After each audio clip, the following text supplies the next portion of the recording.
Nermala Kenyam Canadial Contillion Carina Guasame, Biakamalka Noroline TV channel, and the Madination Kwasnyak, Bana Rachame, Bana Jelinkel, to Concalermugor or De Jeling, Killer to Goro de Ling, Kajan Guasame. Bana Racha Katin Lat Carodian, Joe Banling, Joe Michaladan go take kuumɛ teacher Jack Kalankan, nyirol County, Jen Banakwenoni, Kajalerame.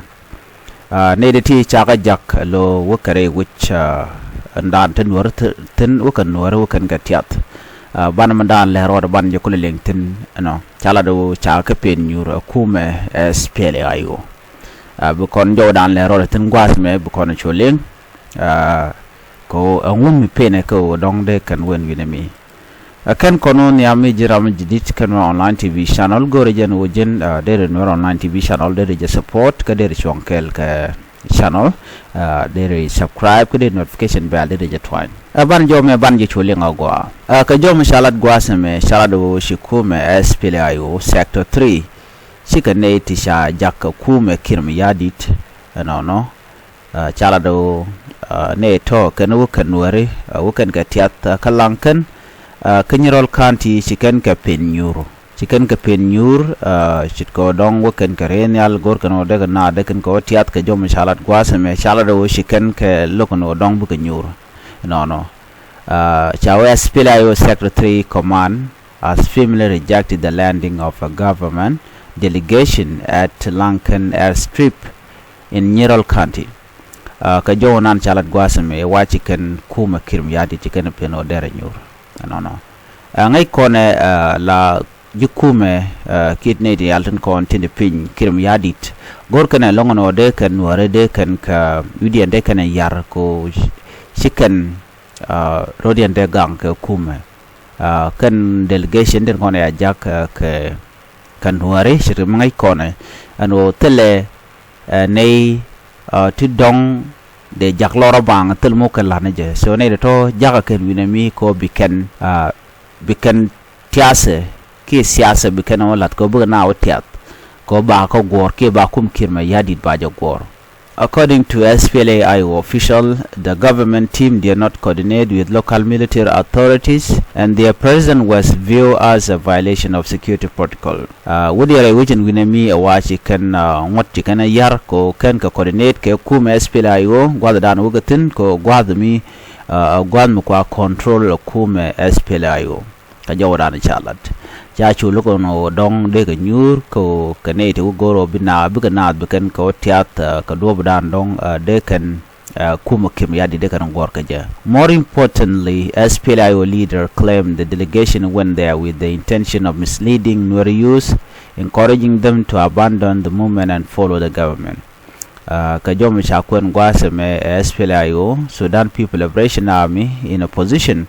kanede ti wokare we kalankan ke ka Nyirol County ko bikanat bikan ka we big vidian bikana yar ngai kona na me chalat gwen te ngwan long mayardit no medong te ka do medong der jeng Nuer der je zilat che ma ngai kon diale so lan ne kala ka jaga ba ko ka yo ba dien ba ko ka yo so ko kujamo ba je ba ye shu gor teleram bijele tich ko jen lar dan le ka ko rune dialtine non mu gui kono men Nuer te ka chushka Nuer nyenya karodien Nuer ye nyenka ke kuumɛ okay kuumɛ men lat ko ne nyen Nuer ke je woken la je ken de mo Nuer woken ka kep ka bom mi kon gui kono ba en re Nuer teleje development mishalatan so na meni chi SPLA IO chikan loko no ba ne ken tin kon te kele ka ba ko tiat ki bikan ba widin ba yar no gore ne gore kuumɛ mayardit da nyok chi men dini jen o kane ti tila Nuer tin misharan chaje jagayo la ken gotten kon de kan na we tias ke la kana gor korun ba kuumɛ SPLA IO ba chu yan majen wena mon ko jen takte da na yos ke kiir mi na chaga jak ba na ba ko ka yo bi ka kor bi kana tok bi don Nuer ba yu je en ta danan te ke mayardit okay en do be me mi kuumɛ mayardit jalelo ni SPLA IO chikana lok chikana government chikana gwanyen o melet kana yer kana mal gor ka no biken ngwan Nuer biken ka divided ala biken ka dak ko bi koribe ko lo ngware Nuer so kuje mo sha chu lok no shi kuumɛ SPLA IO she native council national government jaga jogo no please lode mal ko lo nyane doctoring machar and then ba mal ba wonyam shu bi angot ka muku yen expani tian dun wen gorin territory ni dia la dor tin kon ke mundan dong de yana mach men chalat ken chicken nasar chicken mach chicken lungo shuk chicken mach weekend ka fan ga mach ken panya jar lo godial bu kum ba control ke de chicken ngi jogo no meladiana mo shimo go am je ka especially ala nyirol county she dorom dong de jang de ko tin bukan go tiat na mone de go ajen kuin lingan tamen go ken cha ka rijak cha jogo no ine gor en gwalmen chwab jen jodan en chicken la na mone shina chicken chu lok ko kirmiya di go no Nuer baga na go ken dial but Nuer tani nen konen mo yo they don't care anam let kana ke kui ko bran betaga yo shimi shala do shi wutongo mi dong mi shajo do jan tama ba ngaje kir no jine shilan mo kwa shilat ba jimu ge credit lo you don't care no ngum to kaje lan no he yello gen mal mo wala da gub yana na kana gen ga na mo da deje shol mal no shi mal so jo many jo mi shalat no shiro laden with me bukona ngaje gwanu ngode re wecha ka juba tela mal medetin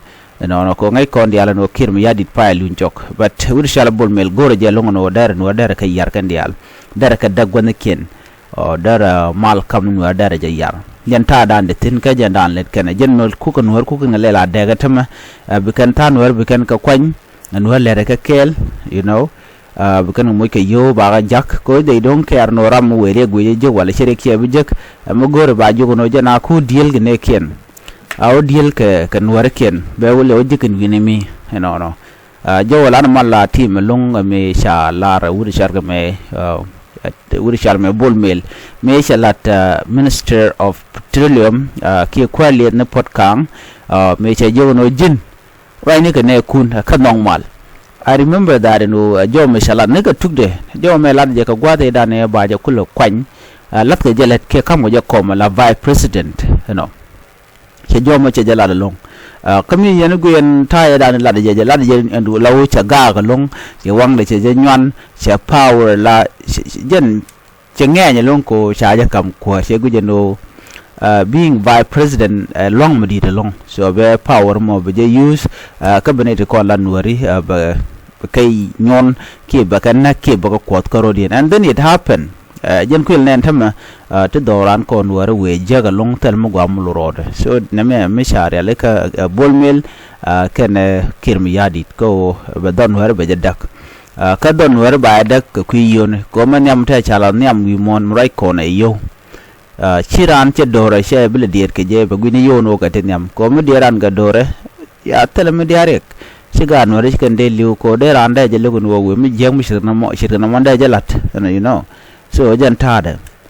kano dong muti ke she mor te gwad mi ba gad ku ba lo kef kuumɛ den gwad mo brek be ben so siran le la nok la ya gwe no ngwen ala den mi je mo ne ko ni titel gwab be kana je ka je so gwe Nuer ko ken no sha ga de je Nuer tin content de dawj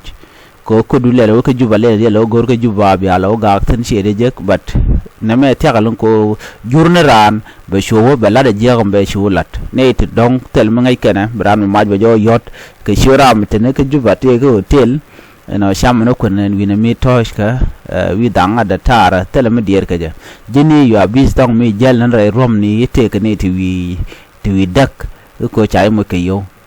so kana ko na lat ko rodian titine so la government delegation ken cha ka lo jok cha lo ko no bi ke nyur re wecha ka lankan ka nyirol county ke jodan inshallah ani banan je ka la rodian bi ataga mal nyoga ne ko ken bye bye